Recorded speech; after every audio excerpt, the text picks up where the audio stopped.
తిరుమల దేవాలయాల్లో పూజ కోసం ఉపయోగించే పూలు, పళ్ళు, వెన్న, పవిత్రమైన మూలిక ఆకులు, ఎన్నో పదార్థాలు తిరుపతికి 22 కిలోమీటర్ల దూరంలో ఉన్న ఒక చిన్న రాస గ్రామం నుండి తీసుకొస్తారు శ్రీవారి సేవ కోసం. ఇక్కడ ఉండే గ్రామస్తులకు తప్ప ఈ చిన్న గ్రామం గురించి మరెవరికి తెలియదు. తిరుమల గర్భగుడిలో శ్రీవారి విగ్రహం భక్తులు గర్భగుడి మధ్యలో ఉన్నట్లు కనిపిస్తుంది. అయితే నిజానికి ఈ శ్రీవారి విగ్రహం గర్భగుడి మధ్యలో ఉండదు. గర్భగుడికి కుడివైపున మూలలో శ్రీవారి విగ్రహం ఉంటుంది.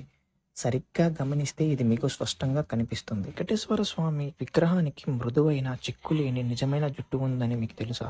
దీని వెనక ఒక ఆసక్తికరమైన కథ కూడా ఉంది.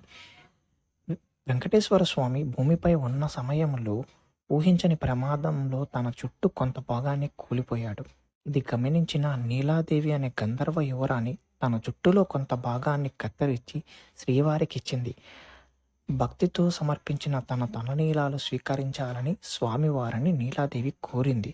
ఆమె భక్తికి మెచ్చిన వెంకటేశ్వర స్వామి ఎవరైతే తనను దర్శించుకునేందుకు వచ్చి తలనీలాలు సమర్పిస్తారో వారికి సదా తన అనుగ్రహం ఉంటుంది అని వరమిచ్చాడు.